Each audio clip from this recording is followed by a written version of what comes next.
திருவடிக்கு ராஜராஜேஸ்வரி பராசக்தி ஜெகன்மாதாக்கு சர்வஜமூர்த்திக்கு ஸ்ரீ சத்குருமூர்த்திக்கு சதா சர்வத்ர கோவிந்த நாம சங்கீர்த்தனம்.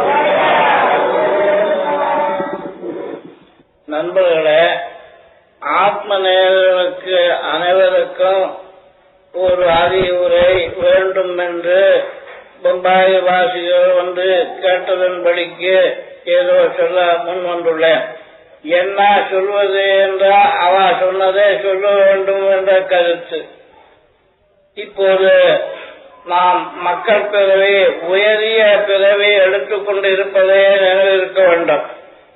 நமக்கு கீழ்கடையாக இருக்கக்கூடிய புழு, பூச்சி, எறும்பு முதலாக இருக்கக்கூடியது பிரம்மாவதியந்தம் வரைக்கும் அநேக உயிர்கள் சிறந்த பிறப்பு மனுஷ ஜென்மம் என்பதையே கூறத்தகும்.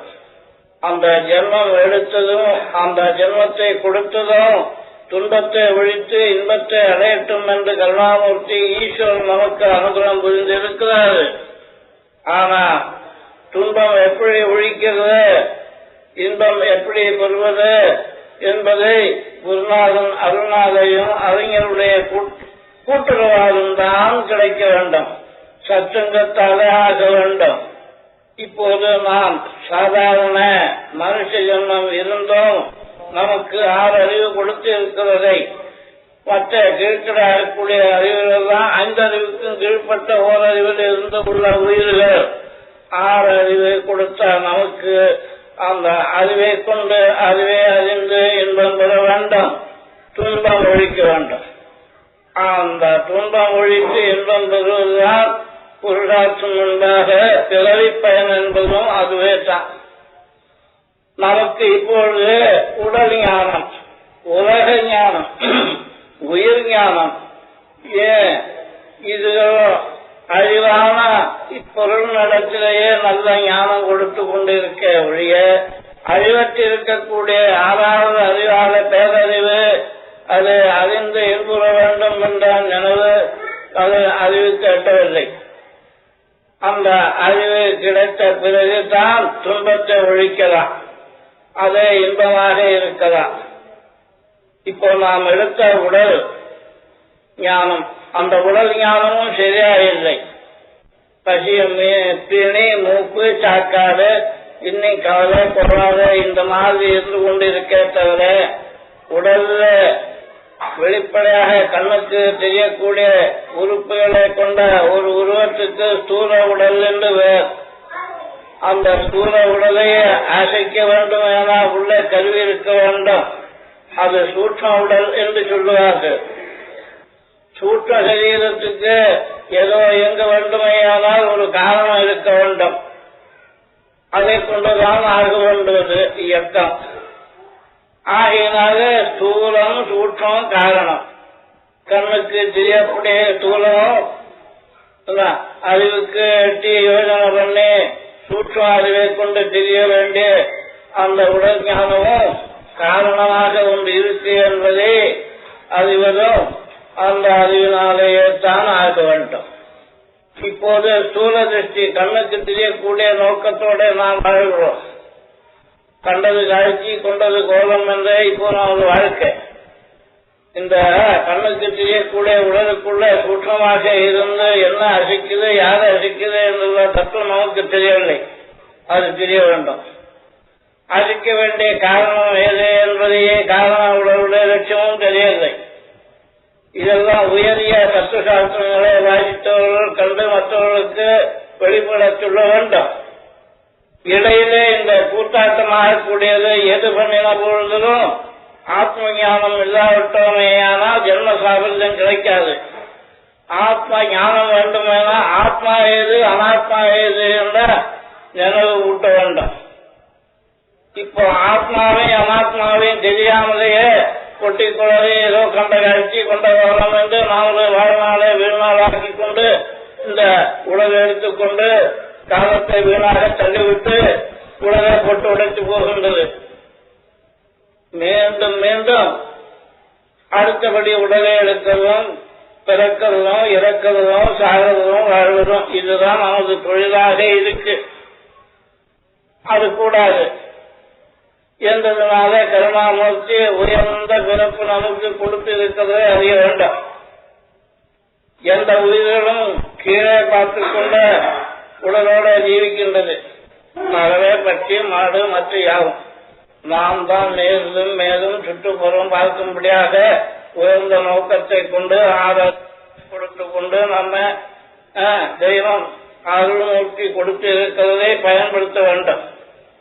அந்த பயன்படுத்துவதுதான் இப்பொழுது உலகத்தில் ரொம்ப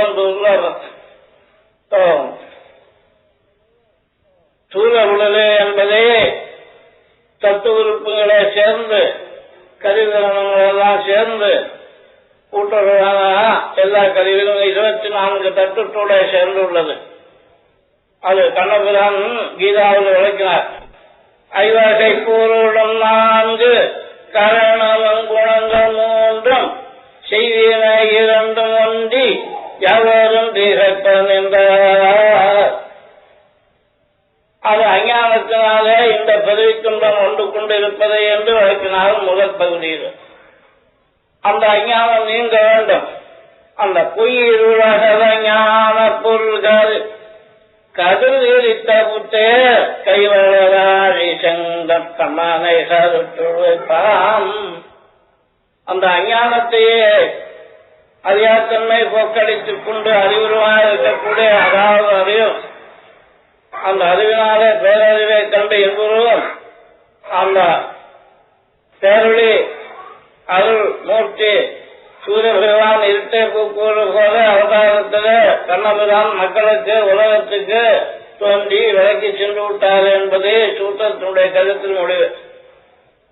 ஆகவே சூர சரீரத்துக்கு உறுப்புகளை கண்ணுக்கு தெரியக்கூடியது ஆவரேஜ் 24. சூற்ற சரீரத்துக்கு அதுக்கு மேற்பட்டு இருக்கக்கூடிய 32, அதுக்கு மேல இருக்கக்கூடிய 32 தான் சேர்ந்து கணக்கெடுக்கக்கூடிய ஆளுக்கு 96 தத்துவம் என்பார்கள். இந்த 96 தத்துவமான உறுப்புகளுடைய சேர்ந்து கொண்ட சூழ சரீரம். இது சூற்ற சரீரம் உள்ளே இருந்து இயக்க வேண்டும். சூற்றம் இல்லாவிட்ட வெறும் கட்டை ஜடம், அது ஒன்றும் செய்ய முடியாது. சூற்ற சரீரம் உள்ளே இருந்து கொண்டு இருக்கு. பிராணாபான உதாரணம் முதலான வாயுக்களும் மனம் புத்தி சித்த அகங்காரங்களும் பஞ்சகோஷங்களும் இப்படி சூற்ற சரீரம் நமக்கு கண்ணுக்கு தெரியாததுக்கு சூற்றம் என்றும் வெளியே தெரியக்கூடிய உடலுக்கு ஸ்தூலம் என்றும் சொல்லுவார். இதுக்கு இருந்தா போல ஒரு காரணம் இருக்க வேண்டும். இறப்பதற்கும் பருப்பதற்கும் அறியாத்தன்மை அஞ்ஞானத்தை போக்குவதற்கும் அறியாத விஞ்ஞானத்தை விளக்குவதற்கும் ஒரு காரண வடிவம் இருக்க வேண்டும். அது சத்தா மாத்திரமாக இருக்கக்கூடிய ஆத்மா சமாத்தியமாக இருக்கக்கூடியது. பிறவிக்கு காரணமாக கூடியது நமக்கு ஆசை. இந்த ஆசைக்கு இசைந்த போலவே சுபாவமாகவே இயற்கை பிரகதி என்று சொல்லி கூட்டுறவு வந்துவிடும். அந்த பிரகதி மாயையில் இருந்து கொண்டு எல்லாம் தேர்ந்தெடுத்து வளர்க்கப்பட்டு மக்கள் பதவி கொடுக்கின்றது. பிரகதியும் புருஷன் செய்வ கஷேத்திரம் கஷேத்திரமே வச்சா கீதா சூத்திரம் சொல்லுவது போல பிரகதி அல்லது ஆத்மா புருஷன் இரண்டு சேர்ந்து இருக்கு. பிரகதி என்பது அஞ்ஞானத்தை கொடுக்கிறது, மறைப்பு. புருஷன் என்ற அறிவு வந்த காலத்தில் உள்ளே இருக்கக்கூடிய ஆத்மா விளக்கம் கொடுக்கிறது. ஆறாவது அறிவை கொண்டு பேரறிவை கொடுக்கிறது. அப்படி கிடைக்க வேண்டியது ஆத்ம ஞானம். அப்போது கிடைத்தால் அஞ்ஞானத்தை போகும், விஞ்ஞானத்தை விளங்கும். ஆகவே இப்போது மக்கள் பிறவியில் இருந்து கொண்டு உடல் ஞானம், உலக ஞானம், உயிர் ஞானம், இப்படி உள்ள பேராச சம்பந்தமான மற்ற எல்லா ஞானங்களும் இருக்க ஒழிய நமக்குள்ள யார் இருப்பது என்பதே ஆத்ம ஞானம் தெரியவில்லை. ஆத்ம ஞானம் தெரிய வேண்டுமானால் முன் சொன்னது போல சத்சங்கம் வேண்டும். அதனால குருமூர்த்தியுடைய அனுகிரகம் வேண்டும். அப்பத்தான் அறிய முடியும். இருட்டில் இருந்து பொருள் செய்ய முடியாதல்லவா, அதுக்கு ஒரு விளக்கு வேண்டும். அஞ்ஞானம் என்ற இருட்டுக்குள்ள மொழி இருக்க நமக்கு மெஞ்ஞானம் காட்டுவதற்கு ஒரு குருநாதம் வேண்டும். இப்படி இருக்க நமது வாழ்நாளில இருக்கக்கூடிய ஸ்தூல சூட்ச காரணங்களாக உடல் மறைத்து உடலாபிமானம் பெற்று இந்த உலகத்திலே கண்டது காட்சி கொண்டது கோலம் என்று ஒன்றும் தொடங்குவதாகவே நாம் காலம் கழிப்பது அதிக பெரிய இந்த மனுஷ ஜென்மத்துக்கு அடுக்காது. இந்த ஜென்மம் கொடுத்தாவது ஆத்ம ஞானத்தை பெற்று பேரின்பம் அடையட்டும் என்று கருணாமூர்த்தி ஈஸ்வரன் நமக்கு கொடுத்து இருக்கிறார். அது பயன்படுத்த வேண்டும். அதுக்கு புருஷார்த்தம் என்று சொல்லுவார். ஆரம் பொருள் இன்பம் வீடு தர்மார்த்த காமமோட்சா என்ற பதத்தை கொண்டு சொல்லுவார். இது அதனுடைய உறுப்புகள் அங்கங்கள் பிரித்து அது நமக்கு இப்பொழுது லட்சியம் ஒன்றுதான்.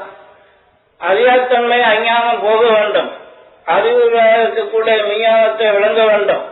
இந்த லட்சியத்துக்கு ஆத்ம ஞானம் என்று வேறு. இந்த ஆத்ம ஞானம் வருகிற வரையிலும் உடல் எடுத்துக்கொண்டு ஆசாபாசத்தினாலே அஞ்ஞானத்தினாலே பகுதி சபாவமாக இருக்கக்கூடிய கூட்டாட்டம் ஆடினாலும் பயனில்லை. ஏது நடத்தின போதிலும் ஜென்மம் வேணும்.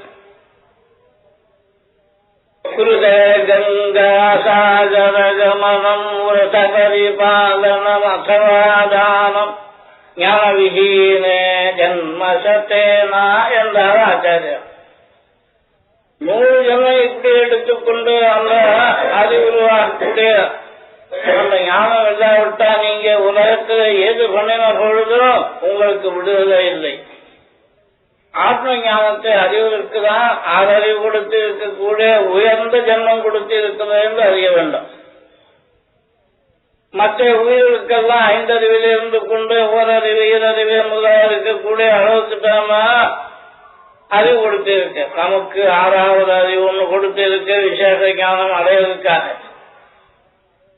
அது எதுக்காக? அதனால என்ன பயன்படுத்த வேண்டும், என்ன அடைய வேண்டும், இந்த லட்சியத்தை ஆராய்ச்சி அறிந்து தெரிந்து அவர்களிடத்தில் நல்ல விஞ்ஞானிகளிடத்திலையும் சாதுக்களிடத்திலையும் கூட்டுறவு எப்போதும் இடவிடாமல் சிந்தனை செய்து விசாரம் செய்தால் தான் அடையலாம்.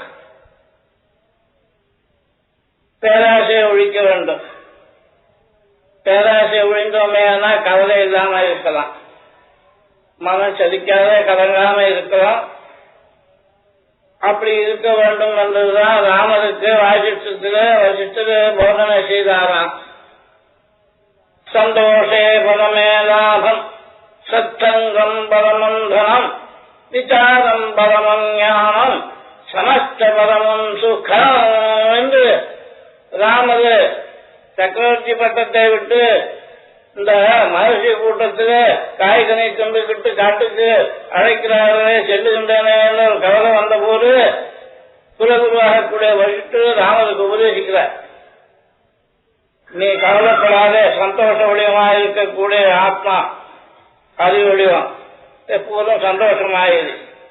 உனக்கு கிடைச்சி இருக்கக்கூடியது சக்கரவர்த்தி இல்ல உலகம் ஆண்டாலும் அது பயன்படாது.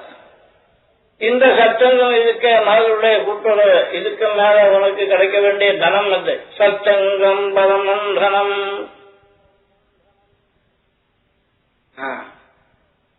ஆகவே நீ சந்தோஷமாய் செல்ல வேண்டும்.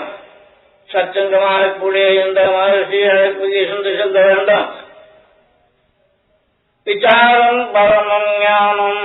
நீ யாரு, எங்கிருந்து வந்திருக்கு, எதுக்கு வந்திருக்கு, இந்த சிந்தனை யோசனை பண்ணி பாரு. சட்டா பரந்தானம் உலக மக்களை உருவிக்க வந்திருக்கிறாய். ஒரு நாட்டை ஆளுவதற்கில்லை, கூட்டை ஆளுவதற்கில்லை, உன்னுடைய போகியத்துக்கில்லை. சர்வசுலபமாக இருக்கக்கூடிய பகவானுடைய உருவம் எடுத்து வந்து இருக்கு. அதை நீ யோசனை பண்ணிப்பார். விசாரம் பரமம் ஞானம்.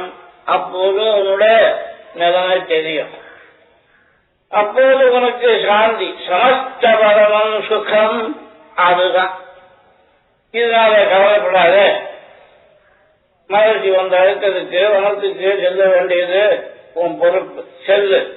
துஷ்டர்களுக்கெல்லாம் ஒழித்துக்கிட்டு நல்லவர்களுக்கு மகிழ்ச்சிகளுக்கெல்லாம் சேவை புரி. அப்படி இருந்து வசிஷ்டத்தை சொல்லி அனுப்பினா வாசிஷ்டத்தினுடைய சூத்திரம். அது சரி, இப்பொழுது நாம் ஏதோ காலத்தை போக்கிக் கொண்டு இருக்கோம். நாம சங்கீர்த்தனம், பஜனை, மண்டலி, சுண்டலி, கூட்டுறவு, கூட்டங்கள் அங்கங்க நிறைய நடக்கிறது. எல்லாம் கூட்டாட்டத்தில் ஒழிஞ்சு போறது என்றார். ஆத்ம ஞானம் இல்லாத வரைக்கும் ஏது செய்த பொழுதும் இல்லை என்றது பஜகோவிந்தத்தில் முன் சொன்ன சூத்திரத்தில் விளங்குது. ஆனால் அது வர வேண்டுவதற்கு இப்படியெல்லாம் வேண்டாமா? வேண்டும். கர்மயோகம் இருந்து கர்ம பலத்தியாகம் வந்து